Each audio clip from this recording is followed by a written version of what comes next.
What's up, everybody? We want to welcome you to this live conversation on family. And so I wanted to welcome you, all of you watching on YouTube, on Facebook. Thanks so much for joining us. Man, this is a cool opportunity we get to do here. What we're doing is every Wednesday night, we're having conversations every other Wednesday night, and then worship on the other every other Wednesday night. So worship will be next Wednesday, live worship and prayer. We're really seeking God, praying over our city, over our nation, over our church. And then in the off weeks, so in a couple weeks, we'll be having another conversation. And we're really excited to be doing these live for you on Wednesdays. We hope they give you life, speak into your life, encourage you, bring hope. Because right now in this world, I think we all would acknowledge that we need a little hope. So thanks for joining us. We actually want to invite you this Sunday. We're kicking off an all-new series called Family Matters, which is a big part of why you see our family here tonight, and we're having a conversation on family. So do not miss Church Online this Sunday, 9 and 11 a.m. live from this room right here. We'll be broadcasting live just like this as we jump in to this conversation on family. And the key here is it's not just about whether you have a family or not. Some of you are like, well, I'm single. This doesn't apply to me. No, it's the reality that all of us are a part of the family of God, and we all have a role to play. And so this is going to be for you, whether you're single, married, divorced, dating, engaged. It doesn't matter your stage of life. This series, I guarantee you, is going to speak into your life. In fact, this Sunday, we're talking about leading spiritually, spiritual leadership. And we're going to talk about how to lead yourself. We're going to talk about how to lead your family. And so you don't want to miss this Sunday. Want to invite you. We're excited. But we have with us, to my left, my lovely wife, Chrissy Cole. And then to her left, do you want to say, hey, babe? Hey, babe. Hey, babe. Hey, everybody. Hey, babe. Okay. And then to my left, who this little one made sure that we were matching tonight, right? Matchy, matchy. Charlie, Charlie, how old are you? 5. Charlie's 5, and she just started kindergarten. How's it going, Charlie? Are you liking kindergarten? Mm-hmm. All right, and then over on the left, we have Kai Michael. Kai, say hello. Use your mic. How old are you, Kai? I'm 7. And in what grade? I'm in 2nd grade. Cool. And then to his left is the eldest child, Kanan David Cole. Kanan, tell him how old you are, what grade you're in. 8, and I'm in 3rd grade. 3rd grade. So they're excited for the new school year. They're doing great. And we thought it would be cool to start this off with a little family conversation with our family. So we're going to ask our kids a couple things. And how many know kids do say the darndest things? So we have no idea what's going to come out. We did not prep them because we figured it'd be even better this way. So here we go. We'll go to Kai first. I'm going to go middle child first, okay? Because middle children often get overlooked, but not in this family, right, Kai? All right, so what do you love most about our family, Kai? Use your mic. Use your microphone. We get to spend time with each other. Oh, what a good answer. Kanan, what about you? What do you love most about our family? That we play sports. Okay, sports. That's a good one. Charlie, what do you love most about our family? That we always get to go to golf. We always get to go to golf. Good one, Charlie. I love that. Okay, what is something mommy and daddy do that make you feel loved? Okay, go, Kai. When at nighttime, my mom gives me cuddles, and my dad sometimes tells me stories. That's right. So cuddles and stories. He did throw in there sometimes daddy gives me stories because sometimes daddy is a little tired and he says, let's do it tomorrow. Okay. Kanan, what about you? What's something mommy and daddy do that make you feel loved? Can you think of anything? You want a new question? Okay, that's fine. All right, go. What is something mommy and daddy do to make you feel loved, Charlie? That we get to spend time together a bunch, and that Daddy always sings "Oh Mother Hand" to me at night. So I sing a song to my daughter every night that my mom sung to me growing up, and so now I sing it to her every night, huh? And then we give kisses and we go to sleep. And actually last night she said, Daddy, why do you always kiss me so much while you sing to me?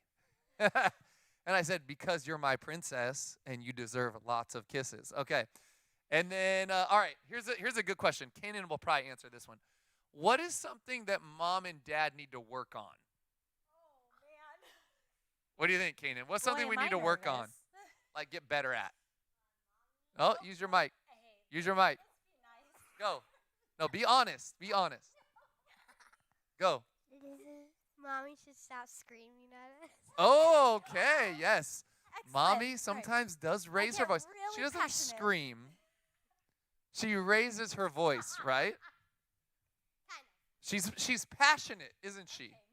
Okay, moving on. Okay. I get scared when she does it. Kids do say the darndest things. Charlie gets scared when she does it. All right. Kai, how would you rate us as parents? Like on a scale of 1 to 10, 10 being the best, 1 being the worst. How would you rate us as parents? Go. Use the mic. You guys are probably like 10. 10. Oh, 10 out of 10. Kanan, what do you think? 10. Charlie, what do you think? I don't know. You don't know. Okay. All right. Last question, then we're going to let you guys go unless you have any other questions for them. What do you guys like about church? Because you have to be at church a lot, right, as pastors' kids. And so tell me what you like about church. Charlie, go. I like that we always get to play. Okay, so there's some fun stuff you play at church. Yeah, and I like to play with the balloons. With the balloons. I love it. Kai, go ahead. Use that microphone. I like getting to like play with my friends at church when we're like having free time. Ooh, good. So during free time, get to play. Kanan, what about you? Well, for me, I like free time and dancing to worship songs. Dancing to worship songs. That's really great. Okay. Any last things you guys want to say to the world out there? We got Facebook and YouTube watching. These kids have always wanted a YouTube channel, and you're on YouTube right now. So is there anything else you want to say to the world right now? What do you want to let them know about anything? This is your chance. I want to let you know that I just like being on this video every single time. We need to do this more. Is that what you're saying? Yeah. Yeah, and you I- like and I being on it? also like being on like this show, like doing all these fun things. Yeah, totally. Okay, Kanan, you got something? I just want you guys to know that believe in Jesus Christ. Oh, let's go. Preach, little preacher. We did not even tell him to say that. Dead serious. All right, Charlie, what about you? You believe in God? That I could swim with no swimmies. Oh, God helped her swim with no swimmies. So good. Okay, you guys say bye to everybody. Bye. Bye. Say have a great night. All right, so we're staying. Don't go anywhere. But Charlie, Kai, and Kanan are checking out. Thank you guys so much. You were awesome. Proud of you. Love these kiddos. But we're And so really they're running behind us. They're going to go play in the room next door. The kids' area is just right across, so they're in a nice, safe room playing video games. A great parenting tactic. All right, we're going to invite some friends in. Chrissy, why don't you introduce them? 2 of our dearest friends, Nicole and Ralph Cruz. I feel like there's a live audience. There's not, so I'm sure you're cheering from your screen. But we're so excited to have these guys. There's a little history. Nicole has kind of been a part of the Cole family for a long time before I was a part of it. Yes. And what did your family want you? Yeah, to do so that? Nicole was one of my younger sister's best friends, and so she would be at our house and hanging out with our family. And so she was dubbed the brown child before I married Chrissy, and she became the brown child. So we have to say Chrissy's brown child number 1 now because she's, married well, to she's the official. But Yeah. I I kind of just inserted myself Yeah. as the brown child. chronological order, she's brown child number 1. I'm brown child number 2. But now we're sisters. Okay, so, great. So we've known Nicole. I've known Nicole since probably what, junior high? I don't know, somewhere Yeah, in there. like 5th grade or something. When she was that young. I was a little older. And then Ralph came into the picture more recently. So did. tell us, a little bit about your guys' story. We're going to talk family. We're going to ask them some questions. We're going to answer some questions. You guys know, Chrissy and I have been married for going on 12 years now, almost the end of this month. Oh my goodness, we're almost there. And you guys recently got married. So tell us a little about your story and background, because we thought it'd be cool today to hear, not just from us, because people hear from us a lot and our experience, but also from a blended family, because I do think there's a lot of blended families out there listening, watching, and sometimes maybe our experience they can't always relate to exactly. So we thought it'd be cool to have you guys and your experience. So tell us a little bit about your story, how it all went down. I mean, not like 20 minutes worth, but give us the Cliff Note version. Cliff Notes. You want to go or I'll go? Go ahead. So I'm not originally from this area, Sacramento. I grew up in Orange County area, and I had no idea I'd be living up in Northern California, but got into school up here, and then shortly after college moved to Sacramento, and then ended up meeting Nicole maybe 2 or 3 years after moving to Sacramento, and then the rest has kind of been history since then. Yeah. We dated for about a little over a year and a half. Yeah. And then we've been married for Just a I little can't over a year and a remember half. anything right now. Really, year and a half. Okay. Year and a half, How yeah. long? Yeah. Yeah. Not Not that good. right. Yeah. Right. She doesn't even know how long. Time flies. Yeah. So got married March of last year. Yeah. March of last year. So kids, obviously they just met our kids. So tell them about your Right. kids. So I have 2 kids from a previous marriage, and so they are now 7 and almost 9. And then when they met Ralph, I think Eden was Eden had just like turned 4. 4. Caden was 6. Just So turned they were 6, really yeah. little. And then and I'm pregnant, so we're having another one. Yeah, when we said tell us about your kids, you immediately clutched Yeah. your belly. So she is preggers, and we're excited to be welcoming another or a cruise into the world. Yes. Yep, But definitely. super cool, excited for you guys. So they've been good friends of ours. So any of you that are out there going, oh my goodness, they're not social distancing. Look how close they are. They don't have masks on. Just so you know, like we haven't been around a lot of people, and we know they haven't because they're way more cautious than us. But we have been with them and our kids. Right. So we're kind of like quarantining together because they live like 2 minutes from our house. And so we've hung out and our kids have hung out. So For sure. this is safe, just so you all know. Yes. I just feel like I have to give that caveat now Yeah. every time. But what's really fun is that we have kids that are the same age. Like our oldest Right. boys, they are like a week apart, Mhm. and then they're like best buds. And your second, Eden, and my Kai, they are like a Same couple age, 4 months Four- same apart. personality, same But also everything. like best friends. Best friends, and so Yeah, it's really it's fun. great to do life with another family, and we can relate to one another. What would you say that you guys need improvement on? I'm just kidding. I'm still like Straight in. Right, So- we should have had Caden in Yeah. here and Eden to because be Chrissy was fair, embarrassed. well, to be fair, I asked Eden right before we got here. I was like, "Hey, so what does mommy do that's really good, like as a parent?"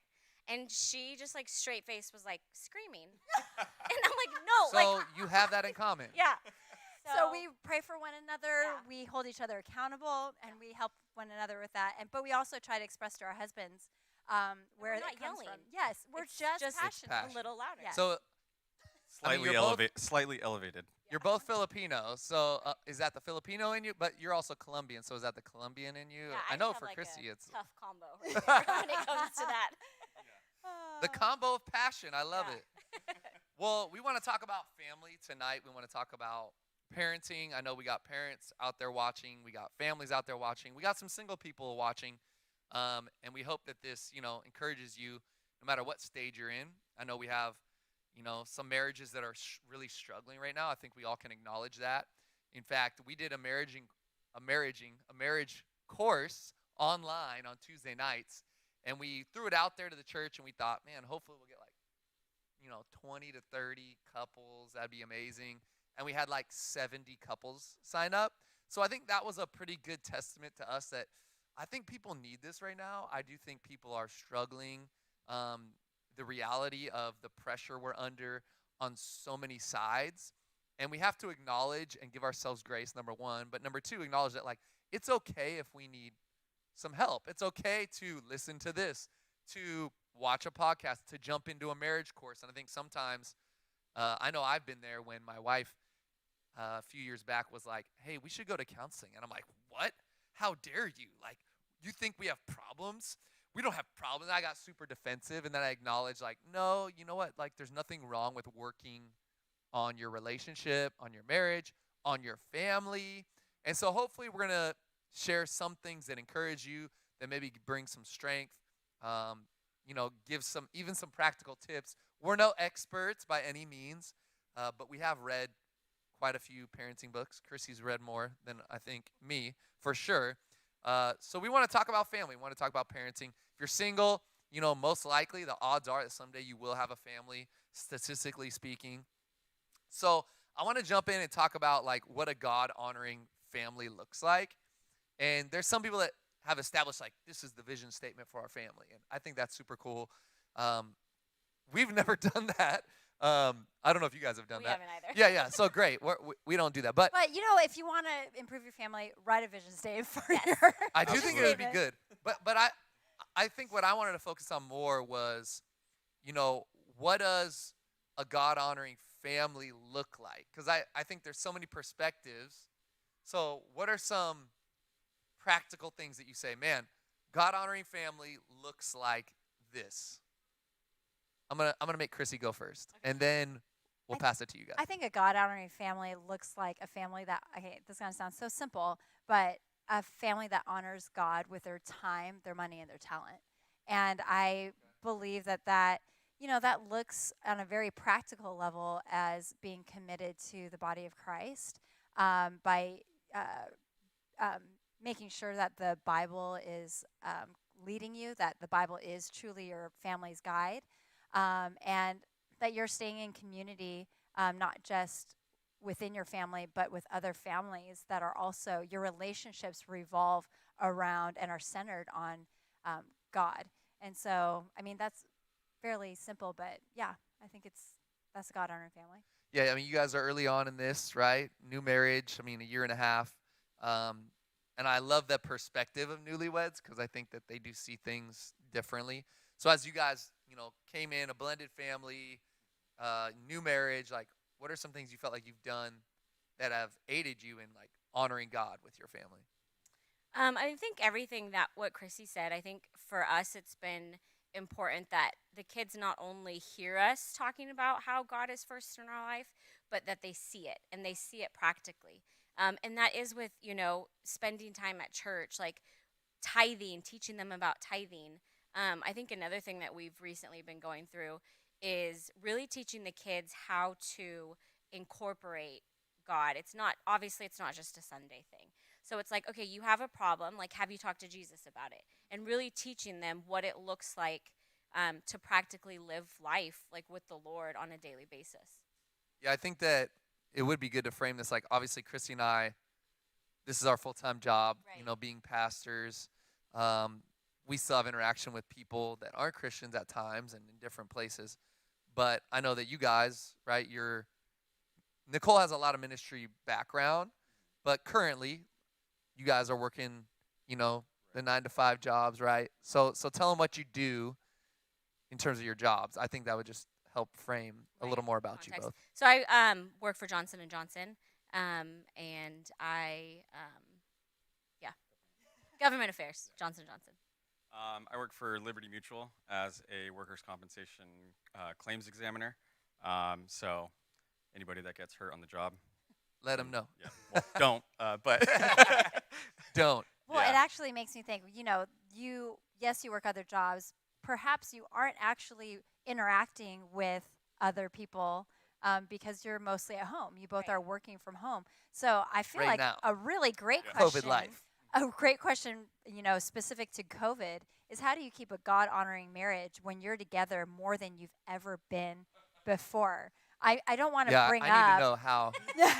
I don't want to bring up that one time I came over to drop off cookies, but I might. And we were fighting as she was pulling up. Yeah, that was fun. Okay, so wait, what was the question? How do we? How do you maintain a God honoring marriage? Because I Right. think that that's really the start of the family. The nucleus of the family really starts with the parents, Yeah. right? And so, what does that look like?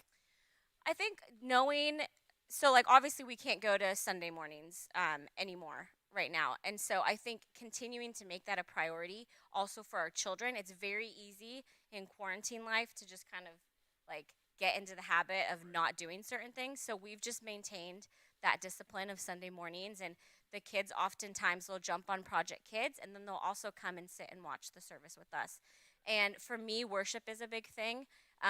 So that's just part of like our life. Like we have worship music going on all of the time. We let the kids know, hey, why don't you guys just take a couple minutes and let's just chill out, listen to some worship songs, and then also just like I don't know. I mean, it's hard because we're together all the time, and like everyone All is there. the time.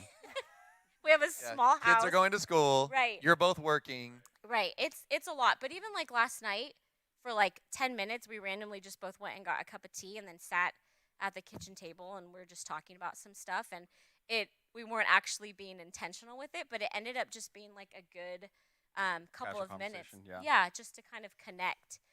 Because it's easy to just get stuck in the craziness of life right now.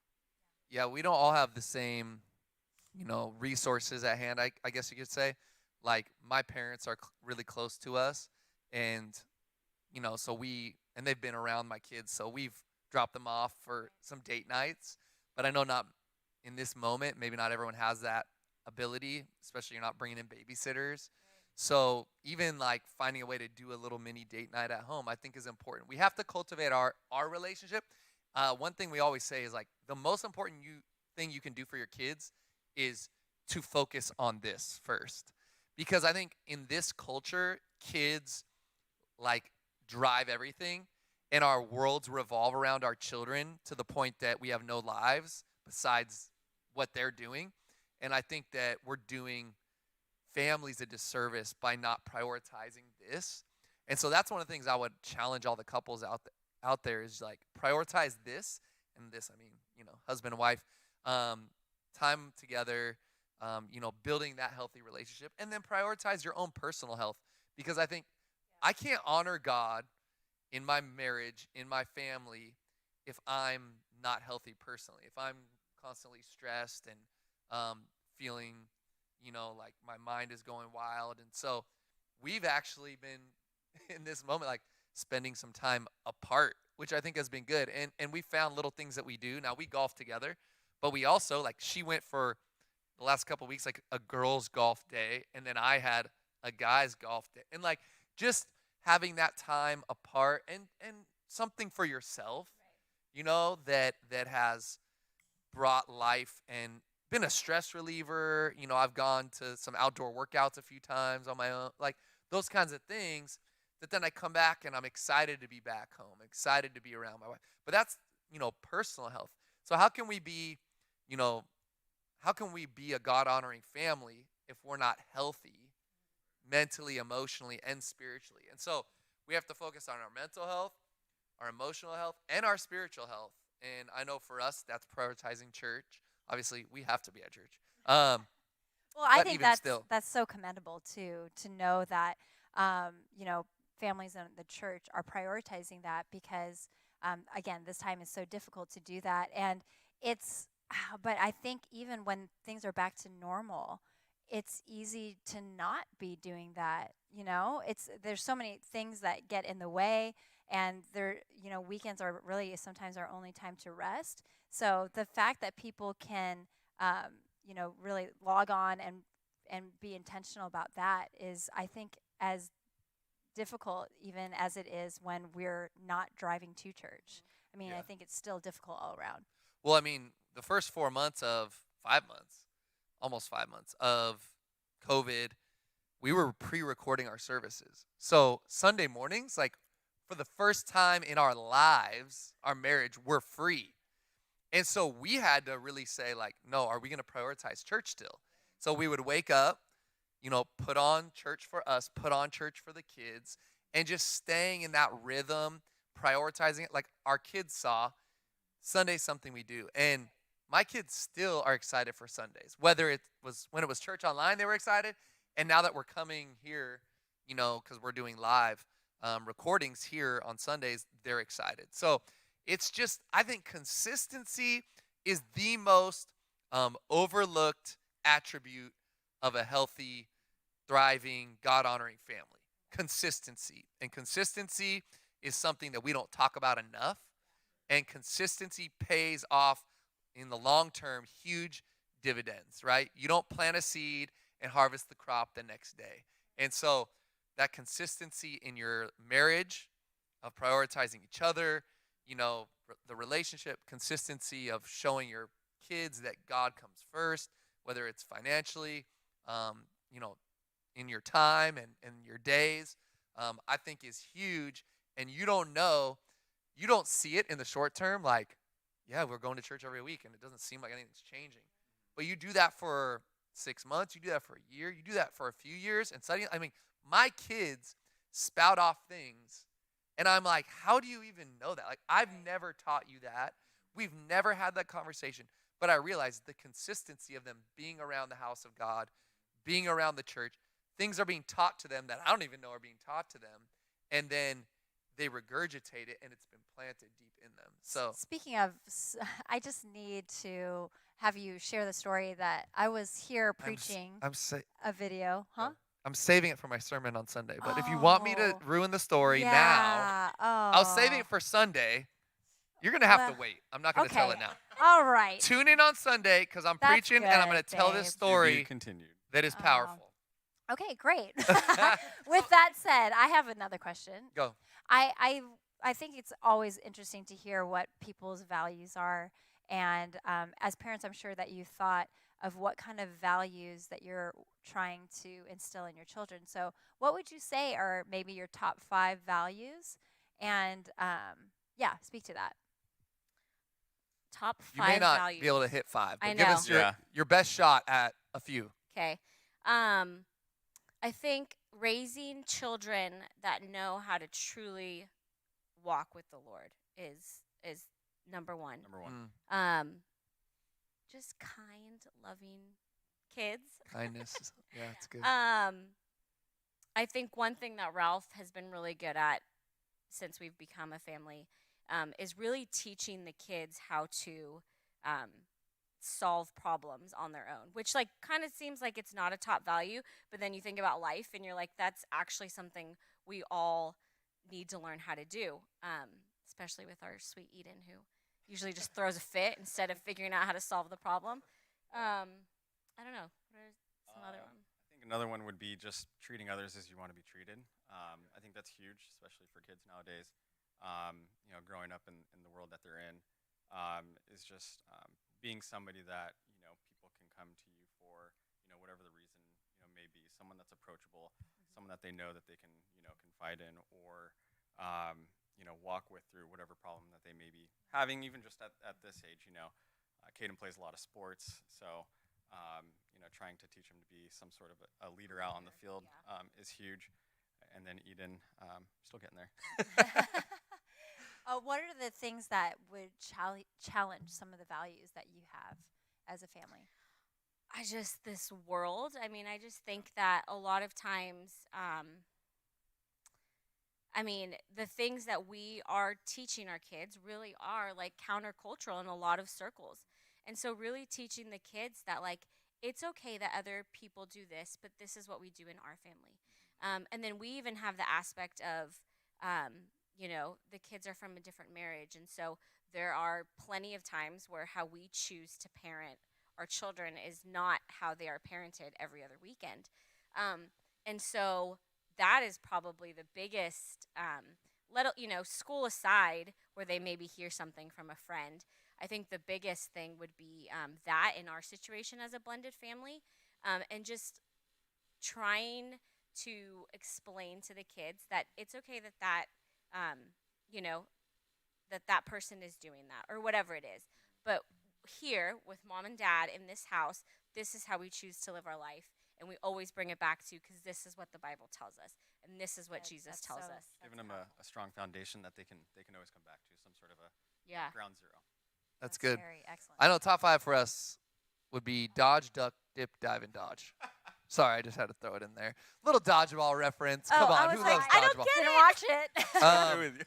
You What? never watched dodgeball? No, I haven't sweetheart. seen Can it. tell me what our 5 values are? I don't know. I would say You're better at this than me. God, the Father, God, the Son, God, the Holy Spirit. Just kidding. I would definitely think that, and this is probably less spiritual, however, probably still very spiritual, because it comes from the perspective that God is in a good mood when He's looking at us, when He's looking down on us. He's in a good mood about the way we're trying to raise our families. And when you are viewing God in for that vantage point of He is happy, He is joyful, then you bring that into your family. So I think that fun and spontaneity, I would say that He probably leads the way in. Well, I'm pretty fun too.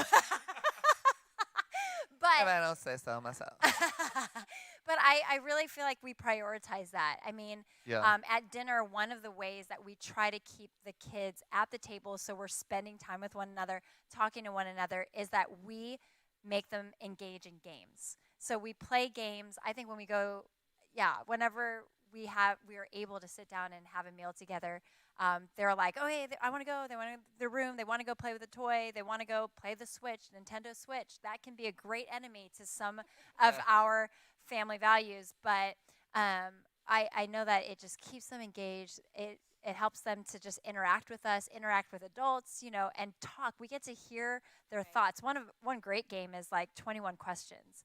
It's so enlightening to see what their brains are thinking about and what they're associating with this thing that they're thinking about, along with the questions that they ask. So that would probably be Yeah, one I mean, of I the fun think things. definitely that Jesus is at the center of everything for us, right? Like we're always talking about God, Jesus at the center. He's the reason we do everything. And any decision, like you guys said, is rooted in a biblical worldview. And so they'll often ask, like, well, why do we do that? Well, because the Word of God tells us to. So we always bring it back to that, and that's our like guiding principle, right? Like we don't let culture dictate why we do things. We don't let people dictate why we do things. We let the Word of God dictate the direction of our family. And so I would say, Jesus centered the Bible as the guiding principle for our lives. And then from there, it's things like we're fun. And we learned this from a book, which we refer to often, and we would encourage you to get, Loving Your Kids on Purpose by Danny Silk. And one of the things is like when your child isn't being fun, or when they're having a bad attitude, sometimes we just come down and like, change your attitude. I do that. But it's like what we've realized now is we say, hey, in this family, we're fun, and we have fun together. We have a good attitude. So if you can't be fun, then you can go to your room. And when you're ready to be fun and join the family, you can come join us. And that's how we've tried to parent them. And then it gives them the power to make their own decisions. And I think that one thing we're trying to instill in them, and I don't know if this is a value, but is like, and you guys said this, like healthy decision making. Because the problem with parents, and even I think parents that a lot of us grew up with, is that they were helicopter parents who wanted to protect us and made all our decisions for us and guided every single step of our life. And then when we got out there in the real world and we had to make our own decisions, we're like, what do I do? And then we made bad decisions because we weren't taught what healthy decisions looked like. And I think, like, raise your hand if your parents ever said, if you said to your parents, why do I have to do that? And they said, because I said so, right? Raise your hand, right? All of us. And no offense to, my parents or any of your Or parents. my parents. But Love you. the reality You're is great.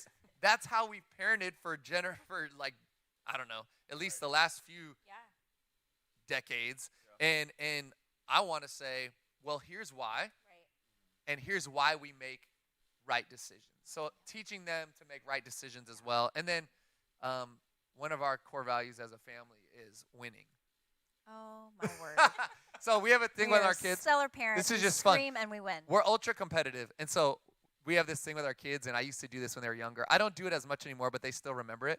And I'd drop them off at school, and literally almost every morning I'd be like, "Who are we?" And they'd all be like, "We're Coles." I taught them to do this. And I'd say, "And what do we do?" And they'd be like, "We win." And then I'd say, "Have a great day, everybody," right? And some of you are like, "You're a horrible parent," and I get that. But I don't know. I wanted to like instill in my kids that like we shoot for excellence. So I would say excellence Yeah, is that's the good. core value, not winning, but excellence. And I think that this is a generation that is kind of like, I don't want to say everyone gets a trophy, but there is that mentality.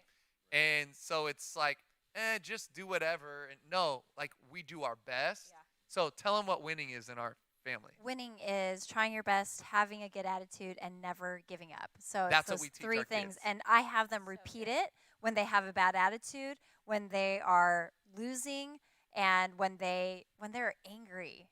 I'm like, what? Which we they don't get have. from her. Wow. Maybe a Wow. little I more. was gonna say, do you ever have to have Caleb repeat it? Like if he loses something? No, but I should actually start saying, Chrissy, what's winning? Trying your best, having a good attitude, and never giving up. Never give up. Okay. Okay, That's funny. So good. so do you parent your children differently? I want to ask you guys that. You have 2 children. A third one is about to emerge into this world. But do you parent them differently, and if so, how? Yeah, absolutely. I think that every person obviously is different. You treat people differently. So of course, knowing who your kid is and how they respond is key to knowing how to parent them. Like for us, the way that we can have conversations with Kaden is just not how Eden. It's not how her brain works. And so I think actually Ralph and Eden's brains work very similarly. Very, very similar. So Very similar. that has been so helpful because me and Kaden are like twins, so it's easy for me to kind of understand what he's thinking and then know how to discipline him or parent in the moment. And Ralph totally gets Eden, but yeah, I mean to be short, we parent each of them differently. I love Loving Your Kids on Purpose by Danny Silk. I would for sure recommend it. And then just you got to know your kids. You got to know if you're disciplining them. Well, I mean, one kid could, be completely engaged if you're just talking to them and conversing with them, while the other kid would just be like thinking about something else. And maybe they need a consequence. Maybe they, in order to really understand that you're serious, need to have, the switch taken away or whatever it is. But yeah, we parent each kid very differently. Do you think we parent differently? Absolutely. I think that I realized early on, especially with my middle child, Kai, that he did not respond to the same reward system that Canaan responded to. And although I think a lot of us can be harder on our oldest children, unfortunately, I kind of wonder I still kind of wonder where that comes from. So let us know on the comments. Help us. I do think it's cultural. Yeah, partly. Darn it. But anyways, I realized with Kai quickly that I had to really, and I wouldn't say coddle him, but be a little gentler, and he needed me to connect with him a lot faster. Like he needed, I Heart connection. heart connection. I think that's what we should try with all of our kids. But I just knew that there was he wouldn't receive any instruction that I would give him until I connected with him. And I think we should strive to do that with all of our kids, but make that heart connection and perhaps even a hug and get down on his level. Whereas I can sternly talk to Canaan or reason with him and he gets it right away. But reasoning with Kai alone wasn't helpful to him emotionally, and he had that emotional need for me. That's good. Charlie, we're still figuring it out. Yeah. When you're the youngest and you're the only girl, you think you run the house, and we let you run the house. And the boys listen to her. They Right. do what She she bosses wants. everyone around. So Sure. Jesus, help us with that. And, send in the comments, help us with Charlie. No, she's lovely. So I was thinking about this. This is real quick. Lightning round. What is the best thing you've done in this quarantine season with your family? Go. Board games. Yes. Love it. Oh wait, separate. If you have something different, Oh. but that's fine. We drove very socially distanced carefully to San Clemente, and it was so great to just get away. I mean, And connect. cars by nature are socially distanced. I mean, like so- with people There. when we were there. Did you wear your Cars mask pass in by, the we put car masks on. I did, the whole ride down? I did not. Okay. Oh my gosh, I can't believe that. Okay, go ahead. I'm joking, everyone. I would say taking the family out to something that we enjoy doing together because it was possible golf. Yeah, and Charlie said the same thing. And I actually think the best thing we did for our kids' development was we made them during the first 5 months before they went back to school. We made them read every morning for an hour. Because I don't know about you guys, but we were home. I know you guys were. We were home all summer with them, and they just wanted to play video games and do nothing all day. So we were like, okay, you can play, but you have to start the day for an hour. And no lie, like our son, Kai, who was probably a little below the level he probably should have been, by the end of the summer was like way beyond the level he should have been. And I was like, dude, how did you, he was reading to me one day. He's like, Dad, I want to read to you. And I'm like, how did you learn how to read? And he's like, I don't know. And then I realized, like, oh my goodness, because we incentivized all the fun stuff they could do. So From a spiritual it standpoint, was just for their personal growth. right. But from a spiritual standpoint, we found ourselves saying, yeah, read. And our oldest was reading Harry Potter every morning. And there was a moment when I was I don't know doing- why she's saying these things. Stop talking. So he was. Oh, but it's going to get better. Okay. So I was just like, man, I'm sitting here doing, this is going to make me sound way more spiritual than I am. Devotions. I was doing my devotionals. Whoa. The lights went out. Hold on. Lights are that out. means the. Sensor? Was it the There we chair? go. Okay, there it Oh, is. there we go. Motion activated, everybody. Yes. So we were, probably because I started talking about Harry Potter. That was the honestly. that was the cue to wrap it up. We're almost done. So I found him reading that, and I'm looking at myself. I'm like, why can't I be having this conversation with my child about what he's reading? I'm not as excited to talk about Harry Potter Stop. as his dad is. But so then we got him a book, and it's a purpose-driven life for kids, and it's like one day devotional that he reads before he reads any other book that he wants to read. That was great. Yeah. So, okay, lightning round continues. What are your greatest weaknesses as a parent? Go. Go ahead. I was going to say, I'll go first. My greatest weakness is that I have no weaknesses. I'm joking. Oh my Jesus, help It's me. a joke. Jesus, It's a joke. help Okay, me. Ralph, go. Who's surprised he said I'll go that? last. I'll go last. So greatest weaknesses. All right. I would say sometimes I can struggle with. Well, not sometimes. I would say often. I struggle with balancing just a lot of what's going on around you, whether it be work, school, family, friendships, both professionally and personally.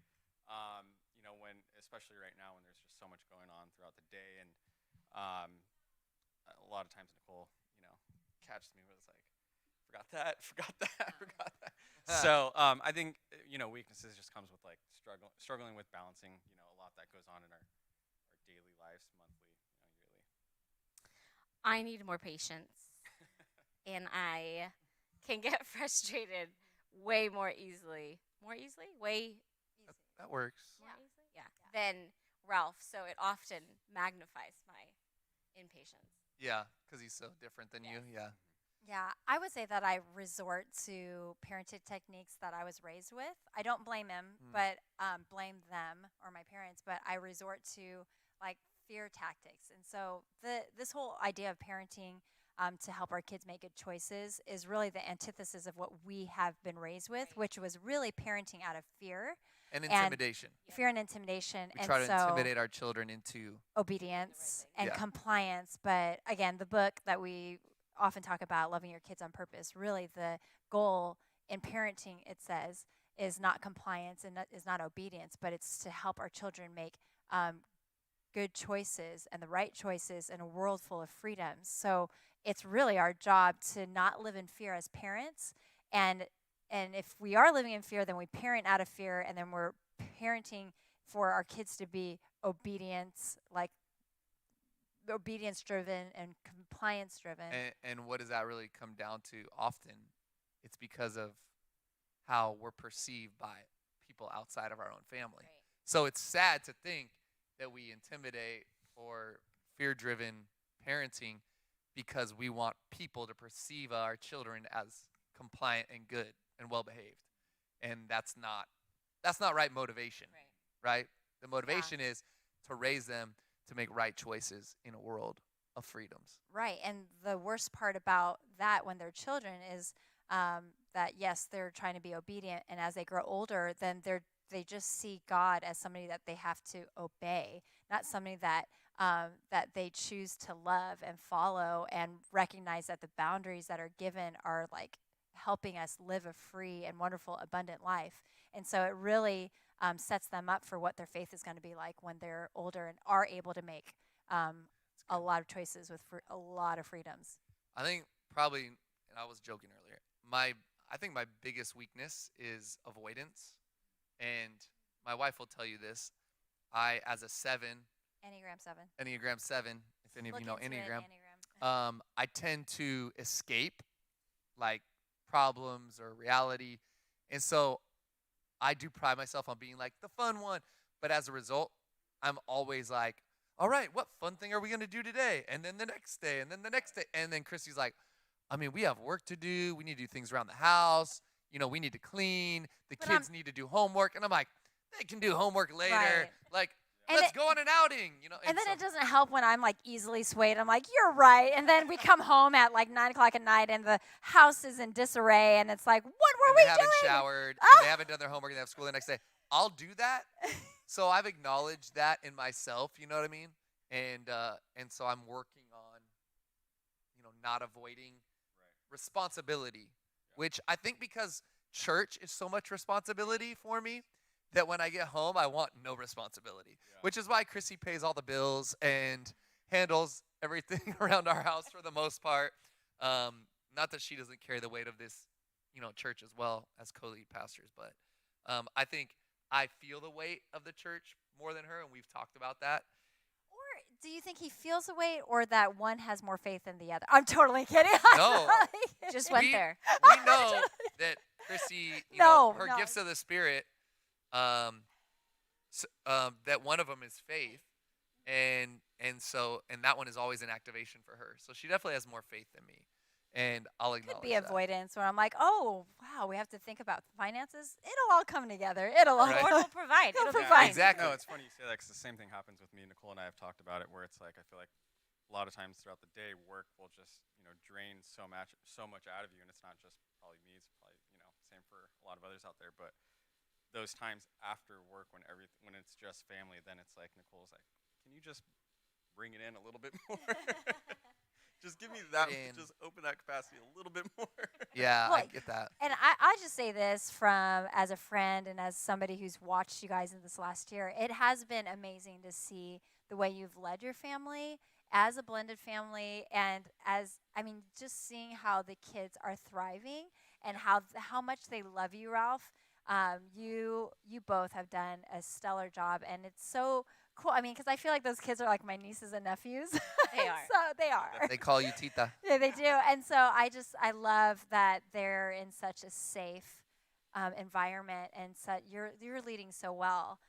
So go ahead. So we want to finish this up here in the next couple minutes. So lightning round again. This has been a long lightning round. What are your greatest strengths as a family or as a parent? Go quick. Patience. I think I can just handle a lot. Capacity. High capacity. It's good. I would say like warmth and nurturing. That's good. I give a lot of cuddles. That's true.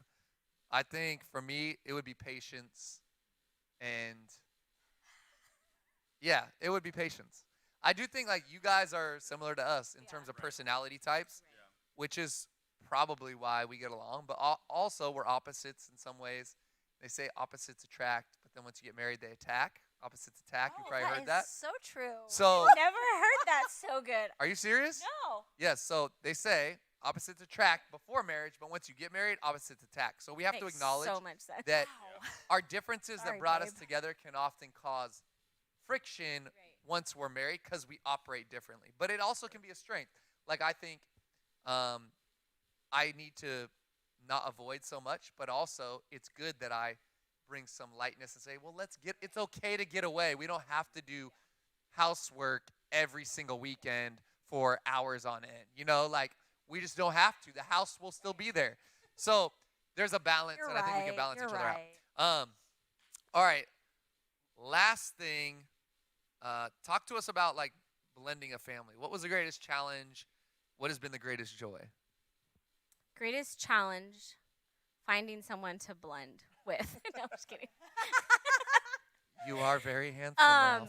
no, but for real, like, I mean, it was different for Ralph coming into just the chaos of what it was, me as a single mom with 2 kids. But one of the biggest challenges, I think, is probably the co-parenting. If I'm going to be super honest, not between us, but with the kids and their dad. And I think that for us, there was a lot of grace in blending of the family. There wasn't a huge struggle to transition. And I'm not saying that's just because, like, Jesus was like, oh, here, you're not going to struggle when others do.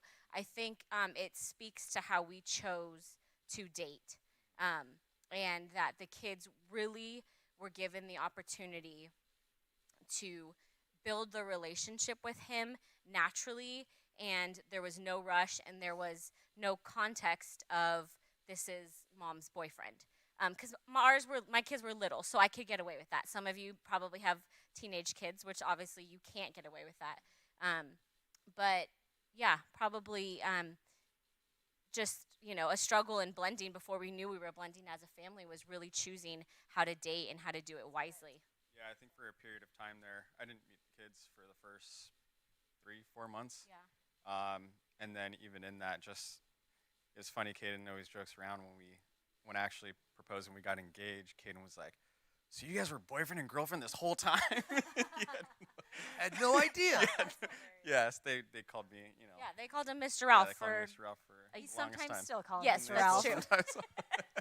So I think just the gradual process and like what Nicole was discussing is just like really giving the kids a time to develop a relationship with me and see who I am, just in that friendship light, and then bringing it together in the end when we got engaged and married.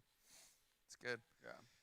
So I want to ask you, Chrissy, like, what would you say in our context of being pastors and having little kids through this whole journey, which we were psychos. We planted a church with one child who was a year old, and then 4 months later had our second child.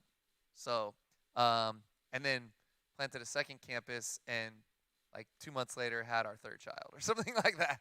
So, what do you think we've done best in all this? I would say like co-parenting between us. I Yeah. think because we were juggling a lot together, leading a lot of things together, it was really sharing the load. And I think we had to get out of the mindset again of what we were raised in and determining what our roles were going to be that suited us as individuals and suited us as a family and suited our season. So if that makes any sense, it essentially was, if I could put it in plain terms, I really feel like we shared the load. We were both raised in traditional families where I would say that the wife probably carried a lot of the home roles, but I would say that as I felt like I had a partner who was helping me with the home stuff and, as well, and carried a lot of the load even with the children. So, That's yeah. good. I think for me, it would be that we still always prioritize our family. And I think that the church, as important as it is, and as much time as it's taken from us, because it's a huge endeavor, especially when you're starting something from nothing. I don't think our kids have ever felt like we prioritize this over them. I think they always have felt like prioritized. In fact, there's been a couple times where they've said, to us like out loud, we've been doing a lot of church stuff, or we've been at the church so much lately. And then we both have to like step back and be like, oh man, maybe we need to like tone it back and say no to some things. Right. And so whenever people say like, I'm so busy, let's be real, we're all busy. Right. But we're only as busy as we allow ourselves to be. Like, we choose our busy. Obviously, you have work. That's the reality. But even as pastors, and I don't know if any pastors are watching this, but I would challenge you, like, stop using the excuse of I'm so busy for why you don't feel good about your personal health, you know, spiritual health, physical health, because you choose how busy you are. And sometimes that means saying no to something. And saying no is hard. It's often harder than saying yes. So that's for all of us. We have to learn when to say no and what to say yes to. So I think that's something we've done well, is we've always prioritized our family, even in the middle of all the responsibilities and the pull on us to lead something that's been growing and thriving and now building a new building and all that. And I think our kids have enjoyed this journey with us, and I think they would say the same thing. So that being said, we want to leave you with some resources.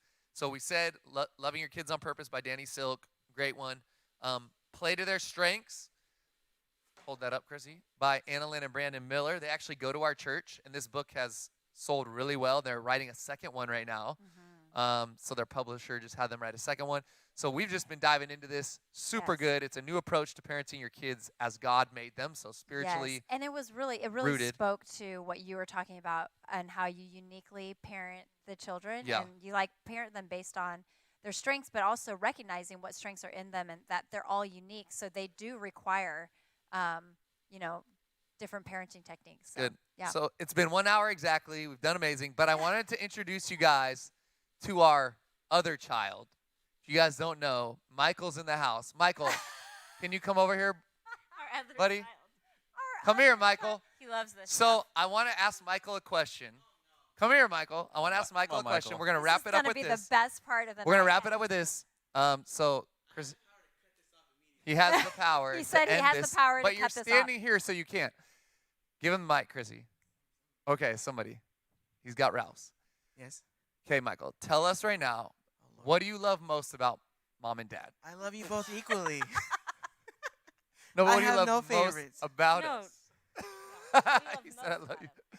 So we have a joke that This is so Michael's our awkward. son, and he'll literally be like, hey, dad, hey, mom.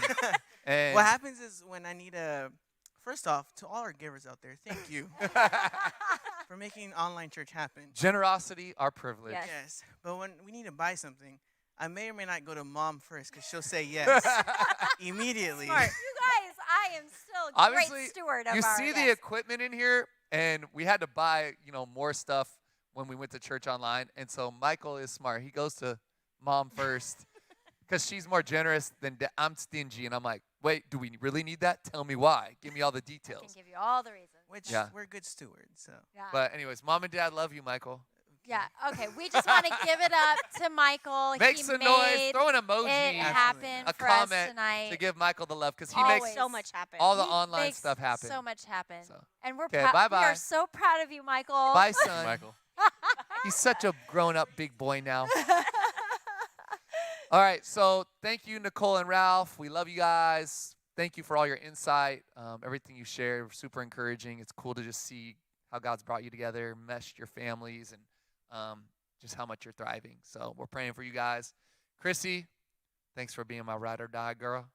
Let's go. But hey, we love you guys. God bless you. We're praying for you. Make sure you tune in this Sunday as we kick off our new series, Family Matters, 9 and 11 a.m. We're going to talk about spiritual leadership, how to lead yourself, how to lead your family, all that good stuff. It's going to be amazing. And listen, church is going to be opening soon, we believe. We're praying. Keep praying. COVID be gone in Jesus' name. We're going to blow like Kenneth Copeland. Come on. Blow, all right? We love you guys. God bless you. Have an Love amazing you night. all. Love you guys. Thank you.